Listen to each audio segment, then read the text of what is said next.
quick way of telling how to defeat Morgott, Fell Omen. Right after you defeated the first Elden Lord,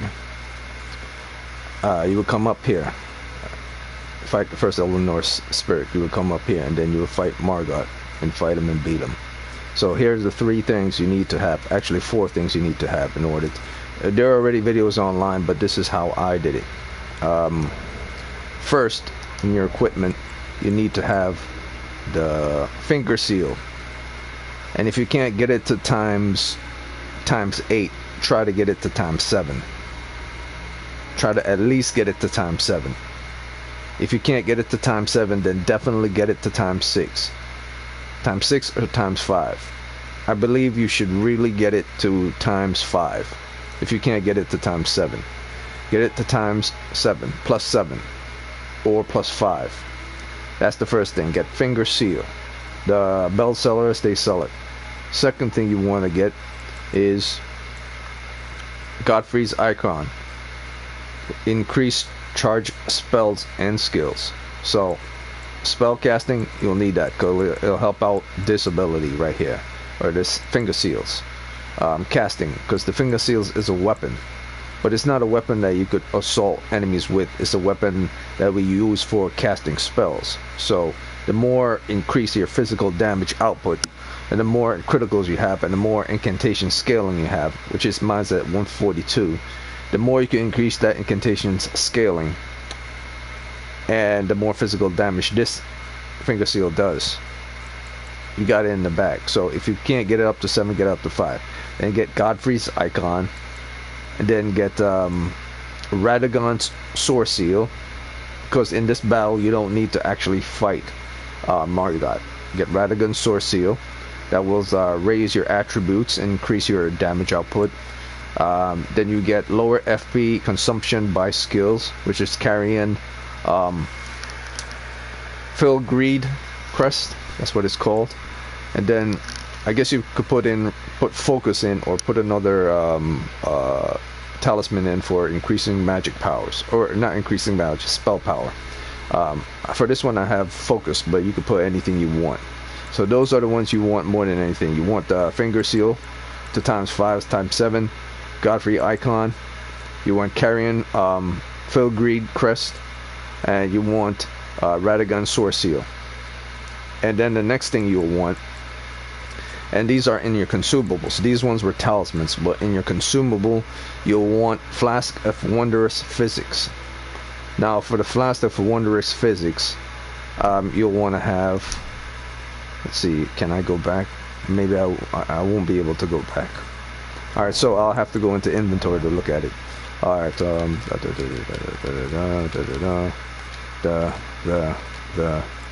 All right. So you'll want. Where is it? Okay, you want to put on the Silurian Hidden Tier, and this you could only attain by fighting a hidden tree beast. You want this one. Definitely you want this one in your mixed bag of physics. The second one you want from that, you want restore half of total FP in mixed bag of physics. You want Silurian Crystal Tier. So you want the Silurian Hidden Tier, and you want the Silurian Crystal Tier. Those two you want, because once you drink the potion, these two will activate, and they will both work in cohesion together, and you'll be able to save FP as well as restore FP, and that's also necessary in the battle. And once you're in the battle, you go down to go down to the Flask of Wondrous Physics.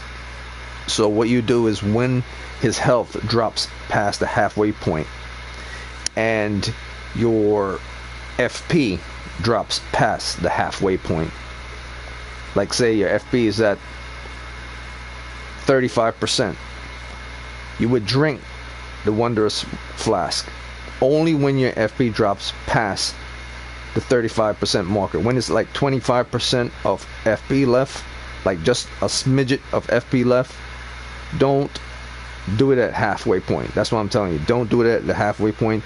Make sure your FP drop at least by 25 or 35%. I would suggest 25%.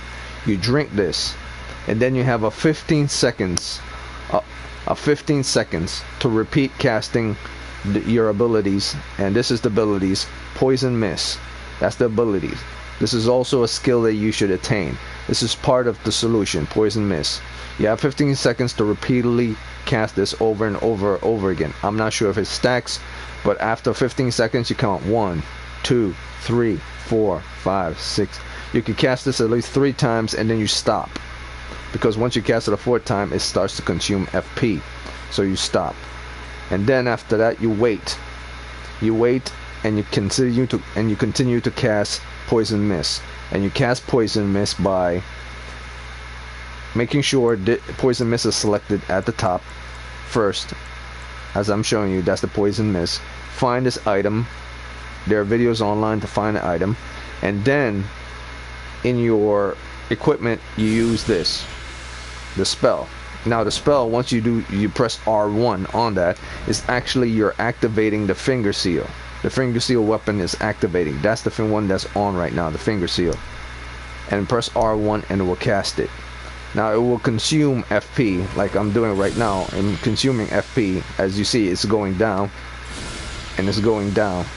Each time you use it, it goes down. Now on Morgott, you cast it the first 2 times, he gets stunned. The second 2 times you need to cast it twice on him for him to actually get the effect. Then you got to wait till it wears off, and then you got to do it again.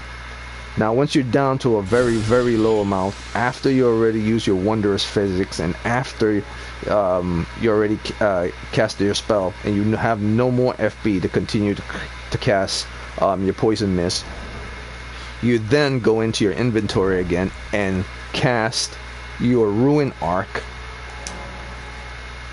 Now I already used it in the battle, so I can't use it because it's active. Now casting a Ruin Arc will up all your skills. It will up your strength, your dexterity, your endurance, your mind, your vigor, so on and so forth. And it will also restore, I believe, half of your FP as well. If I'm not sure about half, but I believe it restores half of your FP as well. So the FP that I have right now is right here. So you see, when my character does this, it doesn't have enough FP to cast the Poison Mist again. That's why there's the X sign over the Poison Mist sign now, the little blue X, because I don't have enough FP. What you do is you drink, or you activate the Ruin Arc, and it will restore your FP. Now at this point, Morgott's health should be already at the 35% marker, but you don't have enough FP to cast it again. Or at least his health should be at below the halfway marker, but you don't have enough FP to cast it again. So, I mean, this is if your finger seal is at 7. If your finger seal is at 5, he will just drop below the halfway point, which means you'll have to fight him. And if you have to fight him, I'll tell you after that. So you cast your Ruin Arc, you then stand right next to him, right in front of him, and then cast it over and over again. Once the Ruin Arc gives you more FP, you cast it over and over again. Now the reason why Morgott won't be attacking you, and this is the big one, and you should do this before the battle, outside this door. So never forget, before you do anything whatsoever at all, anything I just told you, the first thing you want to do before you enter this door, because you enter this door and you come into this room, outside this door, you cast Morgott's Shackles. Now you get this item from Patches. Now if you've been playing through, you've met Patches before. He was a boss you fight. You get this item from, and Patches is located on the Lucaria section of the Lunari of the Lake, I believe. But Patches is not there because my story has progressed. So right here, this is where you go. Sure, you hear Patches, get the item from Patches, boom, there you go. Cast it 3 times outside this door, then enter through the door. Morgott will not move. You run up to Morgott, you make sure your Poison Mist is active, you remove the Morgott Shackles, and you go to your Wondrous Flask. But before taking the one that's fast, don't make the mistake. Make sure you keep casting your poison mist, and keep casting your poison mist until your FP gets low, and then you drink your one that's fast to restore FP with the mixed bag of physics, the ones I told you about, those 2 tiers. It will restore your FP by 40 or 50%. You continue to cast your poison mist, and then once you're almost out of FP, you then take your ruin arc. Now, since you don't have not a lot of smithing stones to up your finger seal, you will probably have your finger seal at the moment at either 4 or 5, which means Morgott health is only going to drop below the halfway point, but not below the 35% point. So with that, even so, when his health dropped below 35%, I had to do physical damage. So this is what you do once his health dropped below 35%. He'll be standing in front of you, and he'll keep moving around because he's in shackles, but he can see you, so he's not going to allow you to go up behind him and do a visceral. So what you need to do, as soon as you let go of your shackles, now the shackles are off. Actually not the shackle. As soon as you let go of your finger seal, I'm not sure if he actually automatically starts moving, or he starts moving once you do a hit. So make sure your arms, your weapons in both arms, there's nothing in this weapon. You don't have your shield on. You only have one weapon. And then you make sure you remove this. Or it's up to you, to keep it on. But make sure you have one weapon on. He'll still be shackled.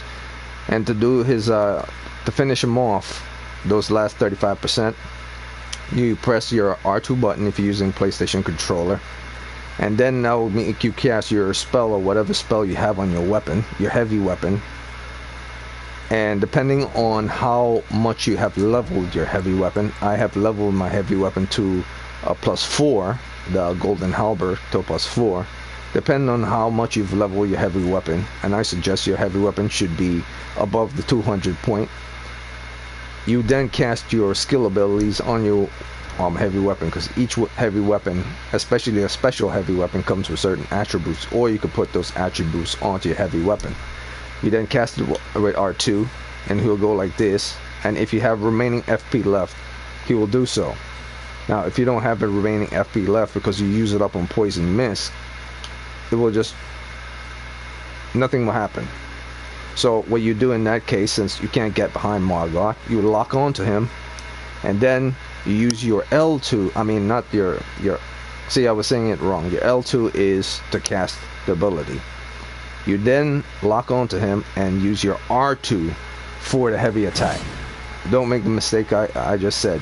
Just cast L2 to do the capabilities for you to do your skills, and then R2 to do the heavy attack. That will knock Morgott out of his shackles animation, which means he's now going to be able to move. But at 35%, you should be able to do one hit and then another hit before he actually damages you. So you could get 2 big hits off of 200% damage on your weapon. Now, remaining of his health would be now be at below the 15%, below the 15% marker, or at the 15% marker after you do your 2 heavy hit. It'll probably be at 10%. But even 10%, he's dangerous, but not that dangerous that you can't defeat him. At this point, you should be able to beat him fairly easy. I only use up 2 flasks to return my healing, and I did blocks, and I did rolls, and he was doing a lot of arcane stuff, or holy stuff, because he doesn't do arcane, he does holy stuff. And I was doing mostly dodge, taking a lot of damage, but at least at my vigor at 40 health, I was able to not die and get off at least 2 more hits. So the first 2 is after I knock him from out of his shackles. First one, and then second one. He then attack, and then I have to dodge, keep dodging and dodging. Use 2 of my flask, and then finish him off with 2 additional heavies. Or, since he's fast, finish him off with at least 3 light ones while dodging at the same time. So that's an easy Morgott battle. So as I stated before, easy way to beat Morgott. There are plenty of easier ways to do so that people have told you online how to do it using the same poison mist.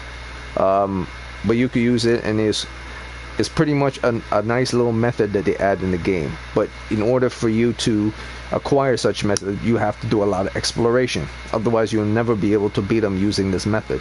You have to acquire these items. You have to acquire the two finger seal from the vendor at the round table.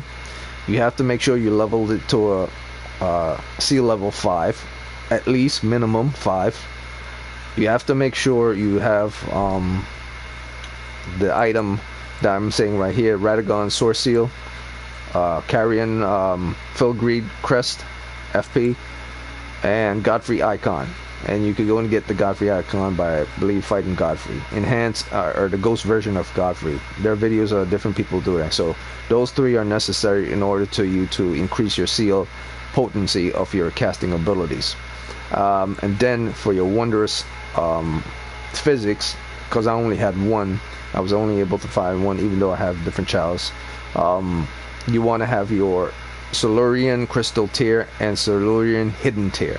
Now the Hidden Tear is very important because it also helps you to eliminate all FP consumption for a certain duration of time, about a good 15 seconds.